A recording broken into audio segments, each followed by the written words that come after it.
Hola, hola, bienvenidos a esta conversación con Tatiana Cloutier Carrillo. Ella es diputada federal y vicecoordinadora de la fracción parlamentaria de Morena en la Cámara de Diputados. Fue coordinadora de la campaña presidencial del entonces candidato y ahora presidente de la República, el licenciado Andrés Manuel López Obrador. Ha sido 3 veces diputada federal, eh, Dos y una suplente. dos y una suplente. Ha Sí. sido candidata a la alcaldía de San Pedro Garza García, candidata ciudadana externa por San Pedro Garza García y candidata independiente a una diputación local también de Nuevo León. Ha trabajado en la administración pública del gobierno de Nuevo León ya hace varias administraciones y lo mismo tiene experiencia en varias administraciones municipales de San Pedro Garza García. En la vida, dentro de su participación ciudadana, colaboró, fue fundadora y miembro activa de distintas iniciativas, organizaciones, colectivos. Voy a destacar pues, el mítico Grupo San Ángel, de allá del 94, Red Cívica, una iniciativa de Nuevo León, una alianza anticorrupción que también se dio en su momento en ese estado, Opción Ciudadana es otra, y Evolución Mexicana, donde es miembro fundadora, y también el colectivo Reforma Política Ya, que es el colectivo que pues, logró impulsar el que se incluyeran las figuras de candidatura independiente, iniciativa popular, iniciativa ciudadana y consulta popular en la reforma política electoral del 2014. Ella es maestra en Administración Pública por la Universidad Autónoma de Nuevo León. Es licenciada en Lenguas por el Instituto Tecnológico de Estudios Superiores de Monterrey. Tiene estudios en lo que viene siendo gerencia política de proyectos por la Universidad de George Washington y tiene también estudios en cultura de la legalidad por el National Strategy and Information Center y también en gobernanza por la Universidad de Harvard. Entonces, pues sin más preámbulos, Tatiana, bienvenida, muchas gracias por aceptar esta conversación y arrancamos. Tatiana, ¿cuáles son los temas que ahorita dentro de tu agenda legislativa y los asuntos que caen directamente en tu cancha a través de las distintas comisiones en las que participas son los temas que ahorita son de mayor interés para ti o con los que has tenido un interés más personal? Pues mira, ahorita te digo, yo creo que la pandemia vino a cambiar todas las cosas e inclusive las cosas personales. Yo había tenido en una continuación con este trabajo político que habíamos hecho en reforma política para hacer avanzar la reforma política, vaya la redundancia. Para mí era importante hacer caminar el tema de la reelección de legisladores sin candado. Y cuando digo sin candado, te acordarás tú que la reforma quedó candadeada para que los partidos políticos te tengan que palomear si te quieres reelegir como legislador o no. Primero hago una aclaración, no busco la reelección, no me interesa la reelección legislativa. Dios, Dios, Dios. ¿Qué pasó? Ok. No me interesa la reelección, o sea, no me pienso reelegir, sin embargo, pienso que la reelección legislativa y la reelección de alcaldía, pero sobre todo la legislativa, es una de las mejores formas de rendir cuentas al ciudadano y de obligar al legislador a estar vinculado al ciudadano. Entonces, por eso creo enormemente en ella y que los partidos políticos no debiesen ser quienes palomean, pero esa se quedó truncada en términos de que no aplicará para esta próxima elección. Tenía también en la mesa, y digo tenía porque aventamos un saque para bajar el recurso a los partidos políticos, que los partidos políticos, dicho sea de paso, le sacaron y no le entraron, y dijeron, no, queremos mucho dinero, y dijeron, no le vamos a entrar. ¿A dónde me muevo? También quedó o está ahorita en la mesa, es así todavía vigente, el bajar 128, el bajarse 32 senadores plurinominales, y me decían cuando decíamos, bueno, ¿la hacemos caminar o no?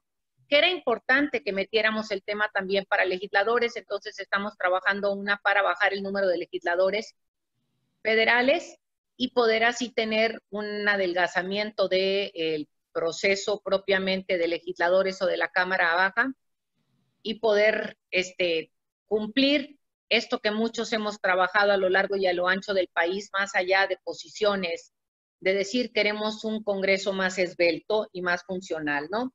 Estas eran así como mi agenda previa, y ahora con la pandemia han cambiado las cosas y nos movemos un poco a lo económico.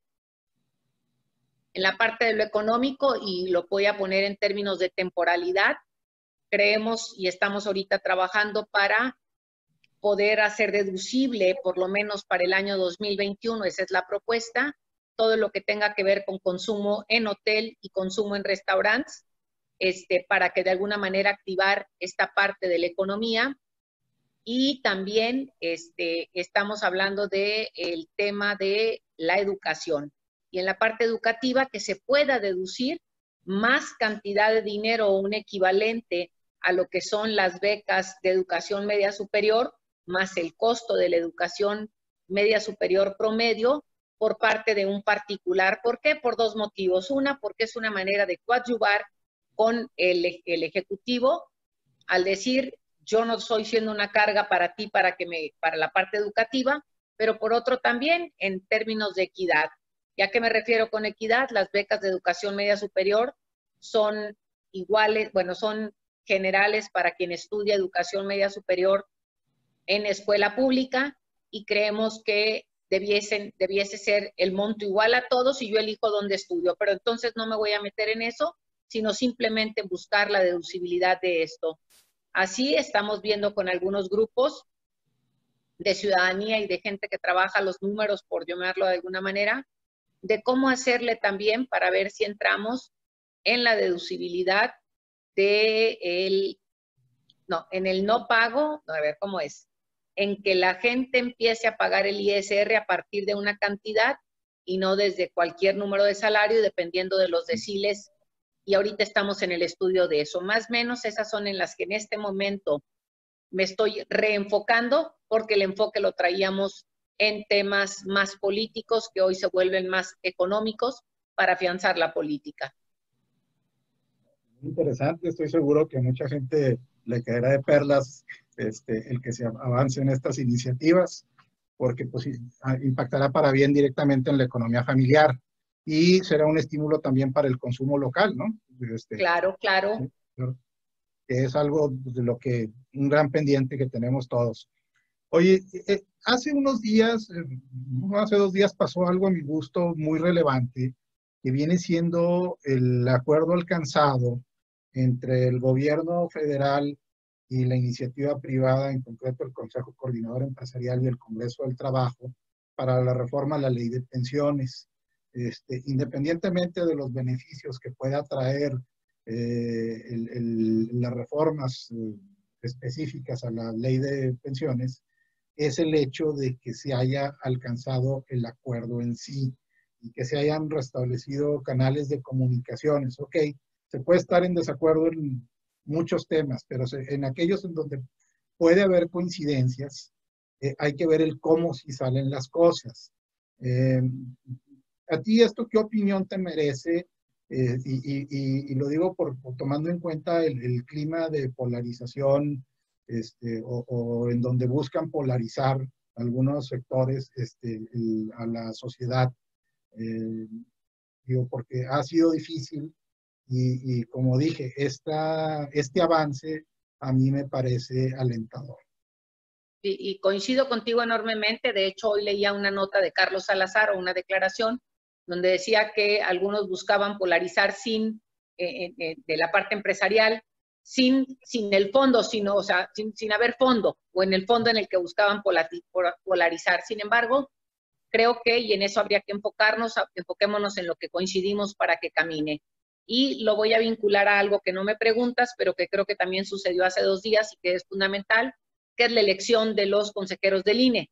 La elección de los consejeros del INE la voy a pegar a este tema por el tema de coincidencias. Es decir, el Congreso Federal fue capaz de dejar de lado las diferencias para tomarse de la mano y construir un camino y una ruta para decir en qué sí coincidimos, para encontrar perfiles comunes en favor de México, de la democracia, de la estabilidad propia de pesos y contrapesos dentro del propio INE. Y me parece un punto muy importante que va a pegarlo con el que comentas. Las pensiones. Primero que nada, el solo hecho de que los tres se hayan puesto de acuerdo, es decir, iniciativa privada, el sector trabajador y el gobierno federal, en decir, tenemos que caminar hacia allá, es un mensaje buenísimo, es un mensaje de aliento, es un mensaje de decir, el oficio político se debe de agotar hasta que se agota, vaya la redundancia aquí. Y temas importantes que esta mañana veíamos con el tema de las pensiones, fíjate nomás qué maravilla. Los más afectados en todo el tema de las pensiones son los jóvenes. Los jóvenes no tienen este camino o esta ruta donde se ven incluidos para sus retiros, y creo que ahorita es maravilloso ver que se empieza a esclarecer la ruta hacia la cual habremos de tomar con esta iniciativa para que los jóvenes empiecen a construir su retiro, su ahorro y su futuro, ¿no? Por un lado, pero por otro lado, datos duros y duros, dolorosos y difíciles. El 55% de la población en este país no tiene fondo de retiro. No tiene o no tendría o no, sí, más que el apoyo que quedó en el artículo constitucional que modificamos, donde dice que el apoyo a los adultos mayores se vuelve un derecho. Ese será el único apoyo que tendrá el 55% de la población en este momento. O lo tendría, ¿no? Porque los números van a variar, ¿no? Cambian dependiendo de las generaciones o los tiempos de retiro. El 33% está inmerso en el IMSS, ¿sí? Y en esta parte, pues yo creo que vienen situaciones importantes para decir con cuánto te retirarías tú, etcétera, etcétera. Y aquí el tema glorioso de todos es qué tan joven me retiro para que me aguante la vejez cuando el promedio de vidas o la expectativa de vida ha crecido enormemente, ¿no? Y por otro lado tenemos un 12% que es el universidades y gobiernos, ¿no? Aquí, al final de cuentas, este recurso termina siendo también sostenido o pagado por la propia sociedad, porque pues son nuestros impuestos los que le pagan a los servidores públicos. Entonces creo que necesitamos, no se puede hacer una reforma de paquete en donde nomás volteamos a ver a unos, sino donde nos volteamos a ver divididos en diferentes paquetes, porque no puedes tratar igual a todos los paquetes, no porque no seamos iguales, sino porque los orígenes, los destinos y los perfiles son distintos, y entonces la reforma tiene que considerar todos estos puntos. Entonces, muy contenta de que se haya dado esta coincidencia, mucha tarea por realizar, y creo que tiene que haber un equipo interdisciplinario el que empiece a trabajar en esto para poder que se hablen las diferentes áreas involucradas y no se vea solamente desde el punto de vista político, desde el punto de vista económico o desde el punto de vista financiero. Tiene que verse desde las tres vertientes y todos tienen que estar sentados en la mesa. Tomando esto, bueno, a partir de esto y de este logro que se acaba de alcanzar con la ley de pensiones, uno pensaría, ok, se avanzó en este tema, pero hay todavía un abanico de temas en los cuales no nos hemos puesto de acuerdo. Hay unos en donde ha habido avances mínimos, hay unos en donde se está explorando el diseño o el proyecto deseable. En medio hay intereses políticos de otra naturaleza que pueden entorpecer esos diálogos. Y bueno, ¿qué debe hacer desde tu punto de vista el gobierno? ¿Qué debe hacer la iniciativa privada para construir confianza mutua y alcanzar acuerdos en torno a otros temas? Tomando como ejemplo lo que se acaba de lograr. Primero es aquí ver, ¿no? Yo creo que el tema más fácil es, para que generar confianza es, tienes que dar certeza. La confianza se da con certeza de alguna manera. Y también si pienso un poco en la iniciativa privada, voy a ver y voy a hacer una generalización que no es válida, pero la voy a hacer, ¿sí? Hay algunas personas dentro de los sectores de la iniciativa privada, y digo algunas para no generalizar, que se han dedicado o parecería, ni siquiera se han dedicado, parecería que, y otra vez, es para pelear se necesitan dos, ¿no? Y para no pelear también, alguien, bueno, no, para no pelear alguien necesita salirse del pleito. Pero creo que la iniciativa privada o algunos sectores de la iniciativa privada o algunos grupos de la iniciativa privada han jugado al juego del del ataque, del golpeteo político que termina repercutiendo en el otro y entonces crispa más las cosas y se viene esta desconfianza mutua de un lado para otro. Y creo que eso no abona.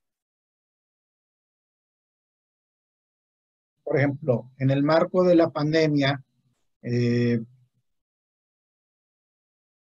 tú conoces del enorme impacto económico que ha causado sobre las familias, pero sobre todo entre las pequeñas y medianas empresas. Obviamente, empresas de todos tamaños, de las transnacionales, las de gran alcance nacional hasta las de alcance regional local. Pero el impacto pues, más grande se ha visto en pequeñas y medianas empresas.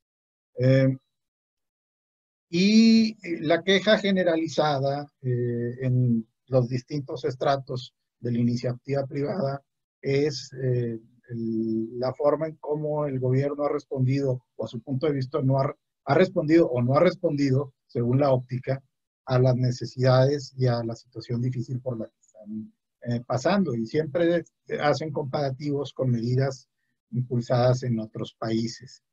Esta situación, independientemente de qué tan válido sea el argumento para el caso de la realidad mexicana y las posibilidades del Estado mexicano, sí le ha creado y ha ampliado la base social de algunos sectores que son abiertamente confrontativos o están abiertamente en contra del actual gobierno. Entonces, ¿qué se hizo?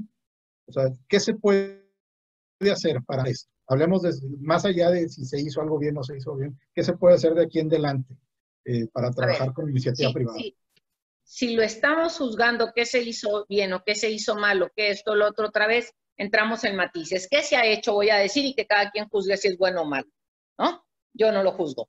Voy a decir qué se ha hecho. Primero, el presidente de la República dio instrucciones para mover de alguna manera el consumo básico y mover la economía desde abajo hacia arriba para que el consumo no se acabase y así favorecer, digo, el favorecer es indirectamente algunos sectores de la población, o tanto el de la producción como el de los alimentos, como el de consumo básico, que se siguen moviendo porque adelantó los recursos de apoyo a los adultos mayores y a los jóvenes. Y esto hizo que ellos traigan dinero en la bolsa y entonces puedan comprar. Y esto mueve la economía a un nivel muy bajo, pero la mueve, ¿no? Por otro lado, tenemos el tema de las tandas. Creció el apoyo a las tandas que son para trabajadores individuales, voy a llamarlo así, llámese gente que hace servicios, no sé si el carpintero, si el plomero, etcétera, te permite jugar con un dinero para poderte mover y no dejarte de tener ingresos mientras ajustabas a la nueva realidad del COVID o mientras estábamos encerrados con más fuerza que ahorita está abierto a las necesidades primarias. Luego, los créditos a la palabra. El presidente de la República abrió 4 millones de créditos a la palabra, que son de 25,000 pesos, que son para lo que le llamamos las MIPYMES. Tenemos también a NAFIN. NAFIN trabaja con gobiernos estatales y gobierno federal para poder que se tenga en el apoyo para créditos de otra naturaleza, con más cantidades, con más fortalezas, dependiendo del tamaño de la empresa que estemos manejando o de la que estemos hablando. Y también apoyó el gobierno federal con que Infonavit e IMSS, bueno, Infonavit sobre todo, dijera, vamos a postergar o a aventar 3 meses adelante el pago de las cuotas para amortiguar mientras todo esto sucede. Infonavit también ha fortalecido cierto tipo de créditos, el IMSS, Infonavit ha hecho también ciertas prórrogas o prerrogativas para poder abrir el tema de la vivienda, los créditos y todo. Voy a un punto más. Las autoridades hoy en la mañana, para ser más exacto, el presidente de la República, estando en Oaxaca, dijo cuando a una pregunta muy expresa, similar a la que me haces, que todavía no se termina de evaluar la situación, que hay que hacer un análisis propio de cuando INEGI vuelva a dar resultados y a partir de eso se abrirán otras etapas si es necesario. Entonces, no es un tema finito, no es un tema finiquitado, etcétera, son etapas y vamos a ir viendo cómo va reaccionando el gobierno a partir de las etapas que se van generando y que no sabemos cuánto va a durar todavía esta pandemia, que todo parecería que vamos a terminar el año 20 con ella. Muy bien, muy bien. Cambiando de tema. El presidente de la República ha dicho, y tiene razón, que este país tiene una deuda histórica muy fuerte con el sur del país. Hay grandes rezagos y hay también un gran potencial en esa región. Y en ese tenor, pues ha ido impulsando y canalizando proyectos de gran envergadura que a su vez articulan pues todo lo que viene siendo un abanico de proyectos menores, pero todos ellos complementarios y estratégicos para la viabilidad del conjunto. Estamos hablando, por ejemplo, de lo que viene siendo el corredor transísmico, un proyecto con el cual yo coincido plenamente por todo lo que implica. Estamos hablando del Tren Maya, está el proyecto del nuevo aeropuerto Santa Lucía, la terminal Felipe Ángeles, y otros. Sin embargo, parece que no hay una visión o ahorita no se ve algunos proyectos estratégicos para el norte del país, y siendo que a mi gusto resultaría de gran interés nacional, por lo menos ir impulsando los estudios de factibilidad, de prefactibilidad requeridos, sobre todo en vista de la firma del nuevo acuerdo comercial. ¿Qué hacer o cómo ganar el interés de la Presidencia de la República para tratar de impulsar proyectos de gran alcance para el norte del país? Primero, el dinero es finito. No hay dinero, o sea, no hay dinero que alcance y tienes que tomar priorizaciones. Y si por muchos, digo, vamos a poner un poco, si los últimos 3 sexenios solamente voltearon a ver de la mitad para arriba, y voy a hablar del centro porque creo que todo lo que es el Bajío sufrió positivamente unas modificaciones tremendas. El Bajío se desarrolló de una manera extraordinaria. Ahí tenemos Querétaro, tenemos Guanajuato, tenemos pues todo el Bajío, ¿no?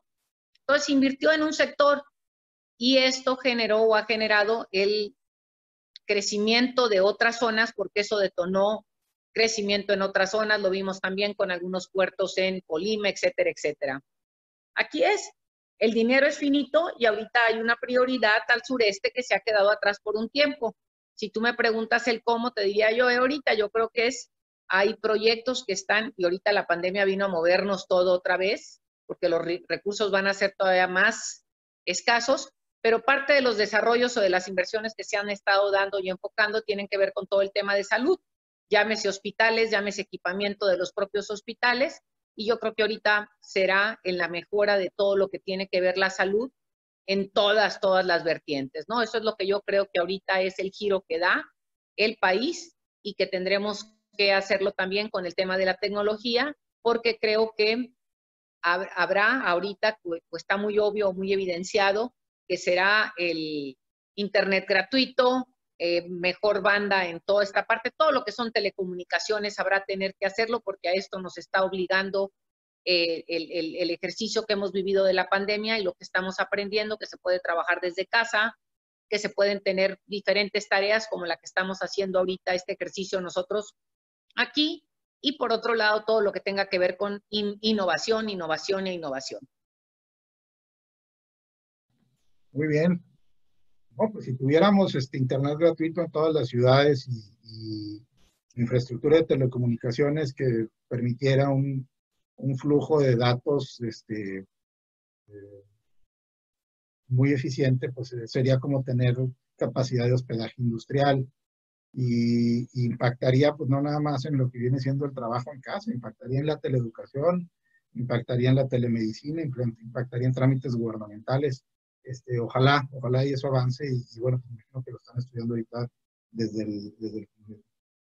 el como tú viste, y en el marco de esta pandemia, eh, varios gobernadores del país se agruparon para pues plantearle al gobierno de la República una mejor coordinación en torno a la atención de esta pandemia. Pero sacan a relucir el tema de la necesidad de replantear la ley de coordinación fiscal y alcanzar un nuevo pacto fiscal. Lo cual, independientemente del matiz político que le puedan haber metido varios de ellos, sí despertó el debate y la discusión entre gente pues, de todas las corrientes y con algunos con aproximaciones muy objetivas. Nos interesa porque somos de provincia, aquí la comarca lagunera es una región compuesta por los estados, como tú lo sabes, Coahuila y Durango. Coahuila y Durango en su conjunto, pues también tienen sus temas frente a la Federación, el mismo Nuevo León, etcétera. Desde tu punto de vista, ¿qué necesitaría México? ¿Qué características de pensarse en un nuevo pacto fiscal? ¿Cuáles serían sus características? ¿Y qué controles debería de contemplar? Fíjate, voy a ponerte y voy a tomar una parte, me voy a ir así como hacia atrás de tu pregunta. Primero, yo estoy totalmente de acuerdo que tiene que haber una renovación, que tiene que haber un análisis del propio pacto fiscal, el tema es el cómo y el cuándo. En el cómo fue pésima la manera en que lo abordaron los gobernadores, es una manera ruin en medio de una pandemia, ¿sí? Y por otro lado, o sea, tú no empiezas un debate de esta naturaleza cuando estás teniendo otro debate de fondo que es cómo sostener la vida. Entonces, en ese sentido, me parece súper mal, súper fuera de tiempo, pero fíjate, voy a cosas interesantes de los primeros que iniciaron este debate. Unos de ellos, los más señalados por robo en sus estados, y cuando digo es los estados con más robo al erario público, no necesariamente en estos sexenios, algunos sí, señalados. No me consta nada, yo nomás digo señalados. Endeudados sí, los más endeudados, de los más endeudados y los más mal evaluados, en general, ¿no? Ahí podrá haber una o dos excepciones, pero ese fue el perfil de los que empezaron este debate. Y curiosamente, con el debate que se empezaron a poner así muy valientes, entonces como que empezaron a agarrar popularidad, entonces la pregunta es si ese era el tema o no era el tema. Me voy a ir a Nuevo León, que es el caso que conozco muy bien. Fíjate nomás. Tuvimos a Fernando Canales de gobernador en Nuevo León hace 1, 2, 4, bueno, en los 80s, 90 y 94, 94, 97, 2003. Y cuando Fernando era gobernador, estaba de presidente de la República alguien de su mismo partido político. Y la pregunta es, ¿por qué no buscó esto? Nuevo León. Luego tuvimos a Natividad González Parás y a Rodrigo Medina. Rodrigo Medina, con el mismo partido político que el presidente de la República, ¿por qué nadie empezó a hablar de esto? Y ahora resulta que todo el mundo está muy envalentonado, y eso no quiere decir que no se requiera, son dos cosas, ¿no? Nomás lo pongo para poner la dimensión de cómo politizamos las cosas. Y por otro lado, parte de lo que el presidente ha hecho también, ahorita que decías que si les ha dado, o sea, que si cómo voltear a ver los proyectos, lo que han estado reclamando ellos es que quieren dinero, no quieren en especie. Se les ha dado a muchos de ellos en especie para todo el tema de la pandemia, pero ellos quieren dinero. Y como no les dan dinero, se enojan y entonces dicen no me dan. Entonces la pregunta es si lo que quieres es resolver la pandemia o lo que quieres es dinero para tener dinero. Y aquí ya me entro en otra dinámica, ¿no? ¿Cómo sería o cómo tendría que ser el pacto? ¿No? Ellos saben más del gasto cotidiano, pero yo voy a hacer un ejercicio. Nunca se me olvida cuando Reyes Tamés fue secretario de Educación, yo era diputada local, federal, y estaba en el área de educación, y había un fondo para que mejoraran las universidades, un fondo, y había una cantidad que a las universidades se les repite, y yo tomaría eso como modelo, ¿no? A las universidades se les daba X cantidad fija, y luego tenías que aplicar para un fondo con proyectos. Y este fondo que se te daba de proyectos, se te daba y al año siguiente tenías que presentar resultados, cómo lo utilizaste, etcétera, para poder volver a adquirir fondos del fondo, vaya. Entonces creo que esta es una parte interesante y luego había otro fondo para las más atrasadas, económicamente hablando, ¿verdad? O con más problemas. Y creo que eso se podría hacer. ¿Cómo lo divides en porcentajes? No lo sé. Tendría que haber fondo fijo, un fondo de premiar a aquel que recoge más, o sea, de que, ¿sí? Y tendría que haber un fondo de compensación para aquel que le va más mal, con fechas de caducidad para hacer lo que vaya avanzando y que vaya teniendo incentivos para mejorar. ¿Qué tendría que pasar? Lo que no había pasado anteriormente y que creo que está pasando. La parte de rendición de cuentas. El recurso público se lo robaban. Cuando Vicente Fox era presidente de la República, fue cuando más recursos hubo para los estados a través de los excedentes petroleros, pero no se pidió cuenta de eso. O sea, no se le dio seguimiento porque no estaba en la propia ley para el seguimiento. Ahora, con la estafa maestra, pues se llevaron el dinero de la educación y el dinero de la salud y no pasa nada. Bueno, está pasando y va a pasar, estoy segura de eso, ¿no? Entonces creo que tiene que haber estos candados y también que entre más dinero desvíes y todo lo demás, pues que también haya un fondo de castigo o un castigo y se te dé menos porque pues no estás usando el dinero correctamente. Más o menos esas serían las vertientes o los hilos que yo pondría en la mesa, no con montos ni porcentajes, sino eso es parte de las negociaciones que discutirían los gobernadores con nosotros como legisladores. Okay. Pues previo a lo que podría ser un pacto fiscal, se debería de pensar, si te entiendo bien, en un sistema de control y fiscalización más eficiente de los montos recibidos por parte de la Federación, de los montos recibidos por parte de los estados de la Federación. Totalmente, ¿sí? Totalmente. Y controles de una mejor rendición de cuenta para construir esa infraestructura fiscalizadora, contable, controladora, y luego ya pensamos en lo que viene siendo el cambio de la fórmula. ¿No? Pero tiene que haber una rendición de cuentas porque no se vale lo que pasó, fíjate nomás, con los fondos los fondos de seguridad. Pues ni los usaron y luego dicen que eran para la policía y no hay policía, pues está cañón, ¿no? Ok. Una cosa no puede ir sin la otra.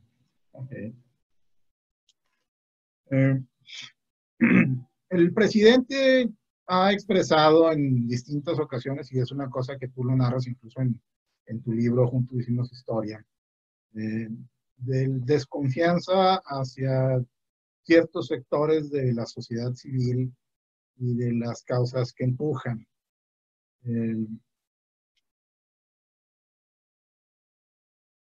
Desde tu punto de vista, ¿cuál sería la sociedad civil en la cual sí pudiera confiar el presidente de la República y cuáles las causas que pudieran interesarlo?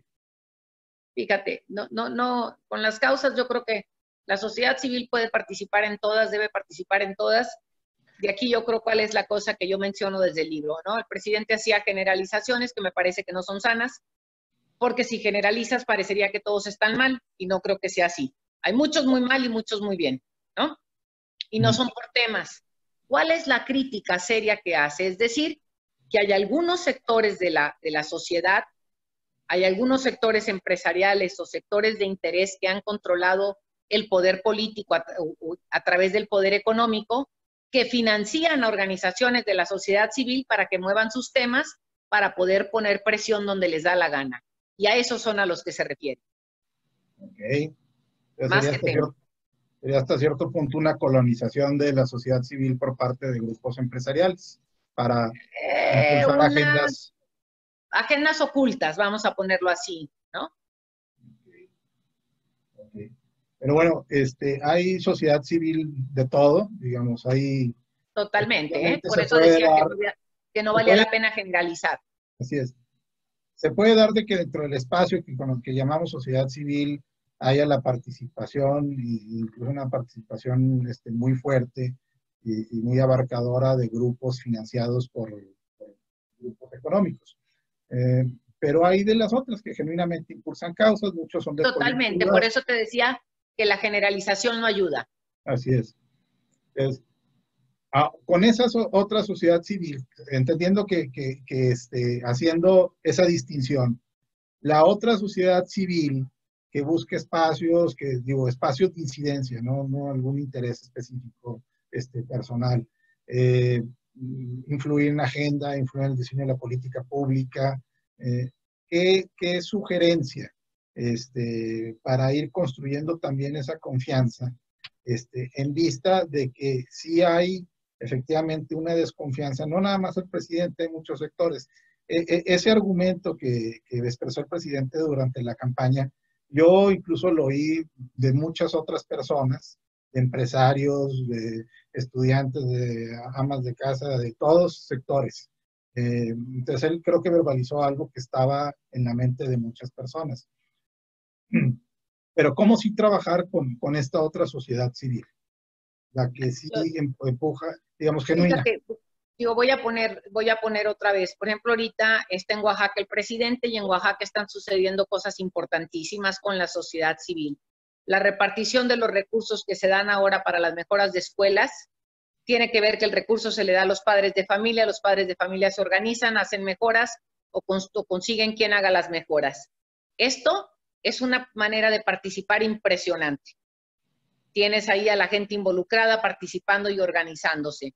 ¿Cuántas escuelas son? No lo sé, lo han dicho ahí, no puse atención, pero es una cantidad de escuelas tremenda y una cantidad muy importante de gente que se está movilizando. Eso a través de las escuelas. Luego tienes, por ejemplo, con la Agenda México 2030. Con la Agenda México 2030 tienes en un chorro de temas el tema del agua, se están movilizando sociedad civil, en el tema de educativo, en el tema de violencia contra las mujeres, se está movilizando sociedad civil. Aquí la pregunta es, si anteriormente, y aquí es la sociedad civil, no voy a decir eso, algunos sectores de la sociedad civil pensaban que participar era acceder a fondos del gobierno, ahí es donde yo creo que viene una disyuntiva, que no está peleado el que reciban o no, simplemente digo que ahí es donde estaba o podría estar la disyuntiva. ¿En cuántas cosas se pueden participar? Imaginemos ahorita en todo el tema de salud. En el tema de salud, la sociedad civil puede y ha estado o podría estar tomando una acción importantísima, activa, para el tema de, ahorita con el etiquetado frontal. ¿Cómo le hacemos para subir nuestro sistema inmune con la pandemia? Estarnos educando unos a otros, compartiendo información de datos de cómo subir tu sistema inmune, cómo poder comer más saludable para que tu sistema inmune sea mejor, qué cosas no consumir para que tu sistema inmune sea mejor, etcétera. Esta es participación ciudadana, este es tejido social desde abajo hacia arriba, hacer comunidad desde abajo hacia arriba. Así se puede participar, así se puede construir. La otra es en la cuadra, en la comunidad. ¿Cómo le hacemos para cuidar nuestro parque? Ahí estás creando comunidad. ¿Cómo le hacemos para, a lo mejor ahorita con todo lo de la pandemia que nos lleva a todo esto del consumo local o a reconsiderar nuestra manera de producir? Pues a lo mejor todo lo que es huertos familiares en los parques o en los lugares baldíos, acordados, todas estas cosas van a empezar a generar más participación de la sociedad. ¿Qué es la parte en donde digo, es más, lo vimos de alguna manera otra vez en la selección de los personajes del INE, participó gente de alguna manera directa o indirectamente de la sociedad civil, de esa participación es de la que estamos hablando. Okay. Durante tu trayectoria a través de distintas iniciativas, colectivos y organizaciones ciudadanas, tú fuiste parte de ¿cómo le pongo? Un colectivo, una alianza, no me acuerdo el nombre específico, una alianza de organizaciones. Un colectivo. Sí, un colectivo de organizaciones de Nuevo León en la lucha anticorrupción y que impulsaron pues, cambios en la legislación local en materia anticorrupción. Desde tu punto de vista y viendo en perspectiva ya a unos años de la creación del Sistema Nacional Anticorrupción y de sus equivalentes locales en los sistemas estatales anticorrupción, ¿qué opinión te merece? Creo que están limitadísimos, ¿no? Y tiene que ver con esta participación ciudadana. Por lo menos voy a hablar de Nuevo León, que es donde conozco, ¿no? Fíjate nomás, si me vuelvo otra vez a la desconfianza propiamente de la sociedad civil. Hay algunos organismos o hay algunos sectores de la sociedad o de empresas que controlan indirectamente a ciertos sectores de la sociedad civil. Y la sociedad civil participó para elegir a estos, pero resulta que para en la selección había comités y en los comités había, por decir, 6 lugares, de los cuales ellos controlaban 3. Entonces, pues hay sí me explico, o sea, es un enmarañado que no es real, porque tiene desde atrás un control, ¿no? Por un lado. Pero me voy al federal para no hablar de los estatales ahorita. Fíjate nomás el federal, qué engaño es. Y cuando digo engaño es, no porque no, o sea, ya está agotado, es un modelo que entró equivocado. Tenemos al fiscal general, tenemos un fiscal anticorrupción y un fiscal, creo que, no me acuerdo si es elector, ahí voy, un fiscal, Sí, son dos delitos más, electorales, ¿no? de delitos electorales, ¿no? Sí. Y el general, pues, nombra a los otros dos de alguna manera. Entonces, ¿dónde está la independencia? Pues ya andamos mal. Entonces, estamos mal desde el principio.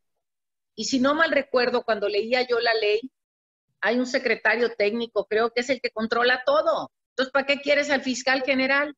¿Yo qué digo? El fiscal general no tendría que tener, es un ente, el Poder Judicial, un ente independiente, pero no tendría que ver nada ni con el delitos electorales ni con el anticorrupción. Esos deberían de estar totalmente autónomos, así o sea, no tendrían por qué estar rindiéndole cuentas al fiscal general, porque entonces imagínate que la anticorrupción le va a cuidar las manos al otro, si el otro hace las cosas mal, pues ya no se las cuidó. Y en lo electoral, pues metes cuestiones de índole penal al tema electoral que no tendrían por qué. Entonces, creo que el modelo empezó mal, con esa limitante, y que tendrá que ahorita, me acuerdo mucho, en transición hicimos un camino para irlo moldeando y poder transitar, porque si recordarás, tuvimos 1 año y medio, creo, 18 meses sin fiscal. Fíjate nomás, la ley decía que mientras no aprobaras la ley secundaria, o la Constitución decía que mientras no aprobaras la secundaria no podías nombrar al fiscal, o no tenías, si no tenías al fiscal no podías nombrar la secundaria, había un candado donde estabas candadeado de entrada. Entonces tuvimos 18 meses haciéndonos tontos sin un fiscal y en donde la justicia estuvo acéfala. Imagínate nomás el caos ese. Entonces llegamos en transición a tratar de buscar un mecanismo para hacer avanzar y poder caminar en esto, y dijimos que en 1 año y medio se revisaría o 2 para poder ir cerrando la puerta a estas lagunas que existen de funcionalidad y de operatividad para poder que el sistema camine. Más o menos eso es lo que yo tendría que compartir al respecto en este momento. Muy interesante. Entonces, hay fallas de diseño, hay fallas de procedimiento dentro de los sistemas nacionales y estatales anticorrupción, y hay también, pues, podemos decir, la penetración y contaminación por parte de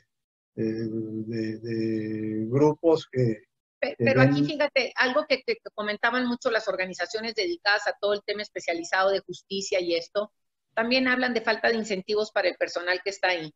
Es decir, cuando hablan de falta de incentivos, están diciendo que como que no hay carrera en este sentido, y entonces desincentivas que quieran hacer bien las cosas porque no sabes cómo te va a ir después. Entonces creo que también en ese sentido tiene que haber una profesionalización y una carrera para que les dé incentivos y podamos avanzar en todo lo que viene siendo la parte de los investigadores, ¿no? De acuerdo. De acuerdo.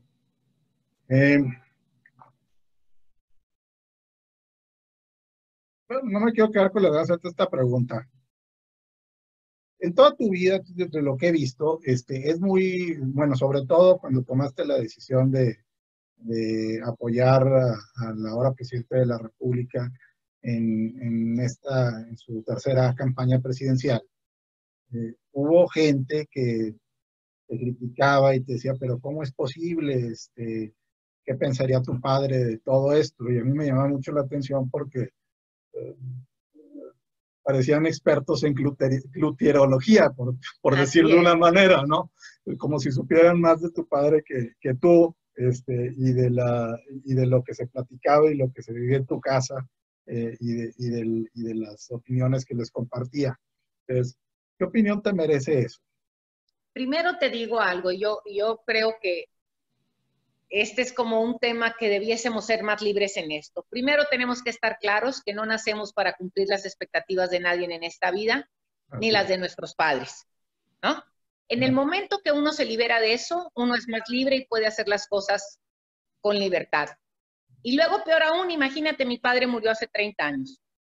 Entonces, imagínate que yo me imagine, ¿qué se imagina él que debía de imaginarme yo para cumplir las expectativas de un muerto? Está cañón. Sí, me explico lo absurdo que se vuelve esto. El México que Maquio deja es un México totalmente distinto al México del hoy. Fíjate, por ponerte un dato y hablando de Oaxaca, cuando Maquio íbamos con él a la campaña de 88, México tenía un promedio de educación de 5º año de primaria. Ahorita creo que tenemos 3º de secundaria. Que fíjate, nomás 30 años, 4 años hemos avanzado. Dios de mi vida, qué horror. Pero bueno, o sea, muy lento, pues a eso me refiero. El país no había vivido el cambio de régimen en términos de monopolio como lo era el PRI. El país no había tenido la alternancia que ha tenido. No teníamos el INE autónomo, o sea, una serie de cosas que no habían pasado. Entonces es cómo viviría él el nuevo México. Y también el PAN no era la prostituta que es hoy, ¿no? No estaban los diputables, no estaban los dipumoches del PAN.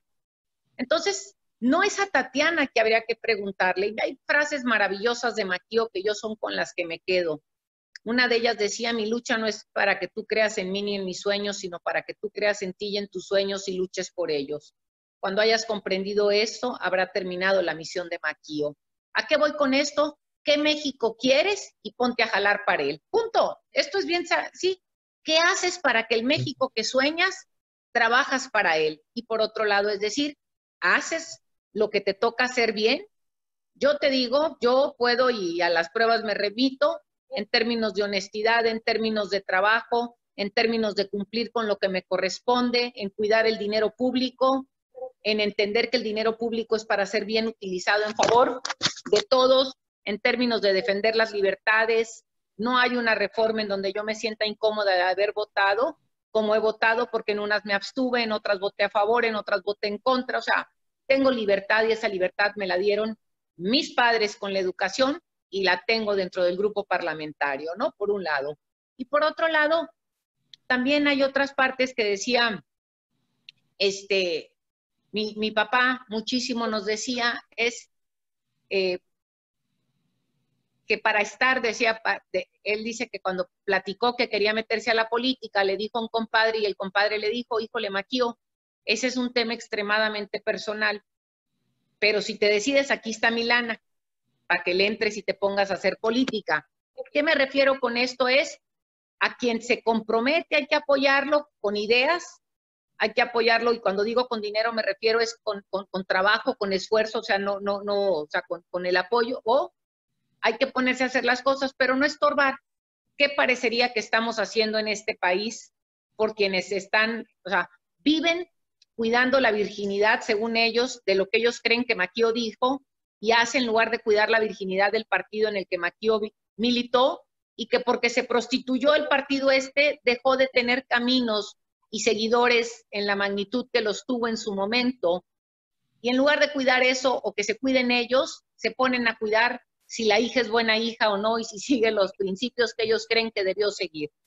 No tengo una cosa en la que yo me arrepienta en términos de esto, porque he sido congruente, porque sigo trabajando por el México democrático que anhelo, porque sigo trabajando en eso que me educaron y porque en lugar de quejarme me metí a hacer que México caminara hacia donde yo creía que había que caminar, un México sin corrupción, un México con mejores oportunidades, un México donde origen no sea destino, un México con una economía con rostro humano y un país en donde tú y yo nos podamos mirar entre iguales. Y cuando digo entre iguales es que tú no te sientas superior a mí y que a ti te vaya como tú le dediques trabajo. Si quieres trabajar 5 horas, que te vaya como que trabajas 5. Si le quieres dedicar 20, que te vaya como que le dedicas 20. Pero no que trabajes 25, 24 al día y te vaya como que trabajas una.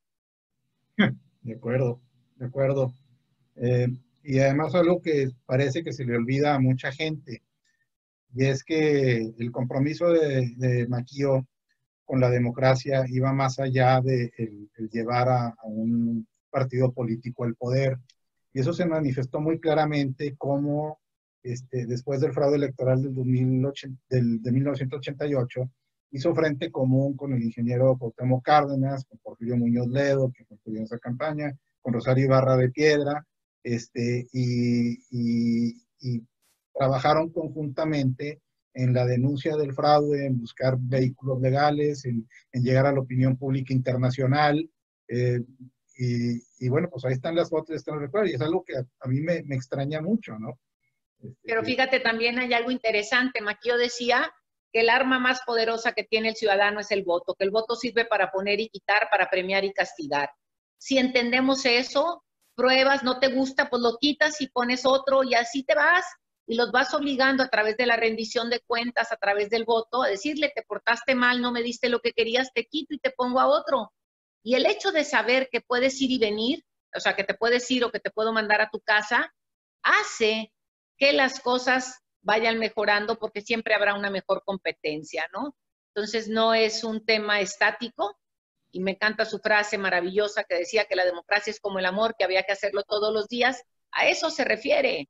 La democracia se construye día con día de forma a forma, es dinámica y la tenemos que ir reconstruyendo porque no es estática. De acuerdo, de acuerdo. Este gobierno se ha puesto una meta muy alta, que es empujar una cuarta transformación. O sea, va más allá del discurso de los resultados, va más allá del discurso de un proyecto, de solucionar temas administrativos y rezagos heredados por años. Es el de una cuarta transformación, un cuarto gran capítulo en la vida de este país.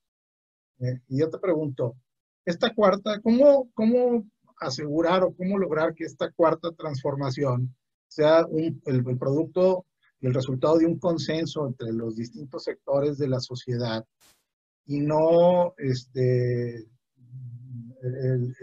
triunfo, la imposición o el logro de un sector nada más de la sociedad?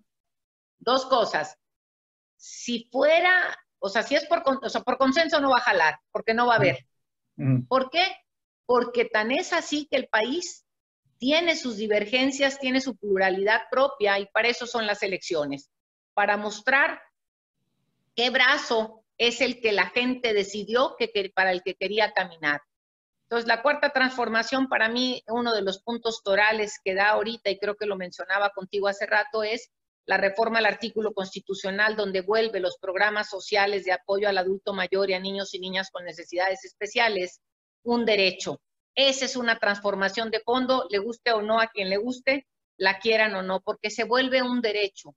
El esquema de bienestar se vuelve un derecho y no un tema de dádivas, ni un tema de que estemos de acuerdo, no, es un derecho. Y los derechos pues son eso, son derechos, no son dádivas, ¿no? Entonces me parece un punto fundamental. Y por otro lado hay temas en los cómo es en lo que yo creo que no podría, o sea, que no estaríamos a lo mejor de acuerdo. Y efectivamente, ahorita estamos hablando de Lozoya todo el día de hoy. Lozoya ha sido el tema y aquí pasan Mid y Riquín Canallín. Y entonces, la pregunta es, ¿queremos consenso con ellos? Pues si queremos acabar con la impunidad, no los quieres a ellos ahí. Entonces, me parece que no aplica o no entendí tu pregunta o no la quiero entender. No, parece que la entendiste. No, está bien. Muy bien. Ahorita, en las nuevas realidades que enfrentamos, estamos viendo, pues son tres órdenes de gobierno, ¿no? El federal, el estatal y el municipal. Pero la evolución de los centros poblacionales, pues se ha dado de tal forma que ha surgido una cuarta esfera, aunque no esté reconocida como una figura propia, un orden propio, y viene siendo el regional y el metropolitano. Y esto le da una enorme complejidad a cualquier tarea por tratar de alcanzar una gobernanza dentro de ese espacio geográfico determinado. Estamos viendo que vemos espacios urbanos en donde confluyen distintos municipios. En el caso de La Laguna confluyen incluso 2 estados y ninguna de las ciudades que está ahí es capital. Monterrey, podríamos decir que Nuevo León hasta cierto punto es una ciudad-estado porque la mayor parte de la población y los municipios están concentrados ahí dentro de esa misma mancha urbana. Pero tenemos autoridades fragmentadas, ¿sí? Y dentro de esa fragmentación y la personalidad jurídica que tiene cada municipio frente al otro y frente al gobierno estatal, se dan también atrincheramientos políticos y atrincheramientos de grupos de interés, etcétera, y vuelve muy difícil llegar a acuerdos. Ha habido grandes intentos ahorita, por ejemplo, la SEDATU está impulsando la firma de acuerdos de coordinación, hubo muy exitoso, uno que se firmó recientemente, perdón, se firmó exitosamente, vamos a ver si de ahí se derivan éxitos. Se firmó uno entre Puerto Vallarta y Bahía de Banderas. Bahía de Banderas, claro. Banderas, ¿sí? Se está impulsando otro aquí en la comarca lagunera, con una complejidad enorme, y bueno, así se va a dar en distintas partes del país. Es una muy buena aproximación de tratar de tener un marco referencial jurídico básico, en armonizar leyes, etcétera, pero aún así es muy difícil. ¿Qué opinión te merece esto, tú siendo de Monterrey, viviendo esa cotidianidad, los beneficios y también los retos que da esa concentración poblacional? ¿Y tú cómo la ves? ¿Será también tiempo de pensar dentro de una cuarta transformación, en un cuarto orden de gobierno? No sé si un cuarto orden de gobierno, lo que sí puedo decir es que tiene que haber leyes que abarquen cierta circunstancia distinta a la que tendrían que aplicarse hoy en día. Me voy a regresar a Monterrey, que es un poco más fácil en el área conurbada, ¿no? Tú tienes reglamentos, no puedes tener tendría que haber un reglamento o una ley que obligue que los horarios a lo mejor se vuelvan iguales para los cierres de bares, para la apertura de estas cosas, para el tránsito pesado, la hora del tránsito pesado, porque no, ni modo que llegues a una calle y cambiaste de municipio y ya no vas a poder transitar para allá. Y aquí la pregunta es dónde entra el 115, dónde no, y ahí en el 115, si el 115 habría de modificarse a partir que si eres área conurbada, las aplicaciones serían de otra índole. No sé si, yo creo que va por ahí. Muy bien. Pues ya para ir terminando, Tatiana, ¿qué mensaje te gustaría enviarle a las nuevas generaciones? Primero que nada te diría un reconocimiento porque yo creo que ahorita si a todos nos está tocando vivir un momento difícil con el tema de la pandemia o retos pues diferentes, el estar joven y ver que la incertidumbre aparente de tu futuro es más incierta que la que vivimos con nosotros, les obliga a ellos a tener una conciencia distinta a la que tuvimos nosotros. Y en ese sentido, mi reconocimiento enorme a ellos. Y por otro lado, hay una frase que me encanta que dice que todo pasará. Parece que es muy difícil de comprender, pero todo pasará para bien y para mal. Los momentos más felices pasan y los momentos más tristes pasan. Igualmente esto pasará y ¿por qué lo digo? Porque creo que tienen que estar viendo en un que sigue y en este que sigue creo que ellos y ellas han estado descubriendo, inventando, porque así lo veo con mis hijos, cosas nuevas, maneras de relacionarse distintas, maneras de inventar y generar economías de forma diferente, abriendo oportunidades, siendo más creativos y más creativas. Yo que les diría es que dentro de todas estas cosas no pierdan la esperanza, pero sobre todo no pierdan esa capacidad humana que tenemos como humanos para no dejar el corazón de lado. ¿A qué me refiero con esto? Tenemos circunstancias bien olvidadas a veces de adultos mayores, tenemos circunstancias a veces ahorita donde la gente está en esta pandemia o en este encierro con cuestiones emocionales difíciles. Entonces yo diría, buscar esperanza, hacer ejercicio, buscar luz a través de meditación, de cuestiones religiosas, dependiendo de lo que cada quien quiera, y sobre todo de construir puentes con amigos, con familiares, para poder darse la mano y entender que si no vivimos en comunidad no salimos adelante. Sí. Última pregunta. Más allá del cargo o el encargo, que te puedan asignar.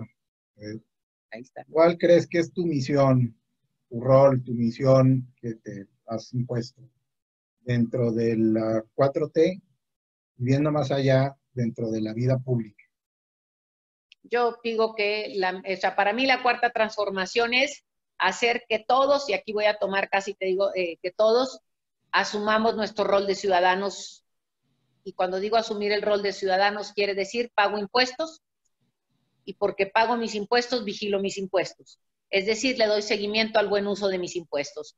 Y cuando yo pago impuestos y le doy seguimiento al buen uso de mis impuestos, me involucro en la política en todos los sentidos. Me involucro en la política local, en la política intermedia o estatal y en la política nacional. Y para mí esa es la misión más grande que tendríamos que tener todos los ciudadanos, ser mexicanos comprometidos con mis impuestos y con el seguimiento de mis impuestos, y hacer lo que me toca hacerlo bien, saber hacer comunidad y buscar que a México le vaya bien para que a nosotros nos vaya bien. Muchas gracias, Tatiana.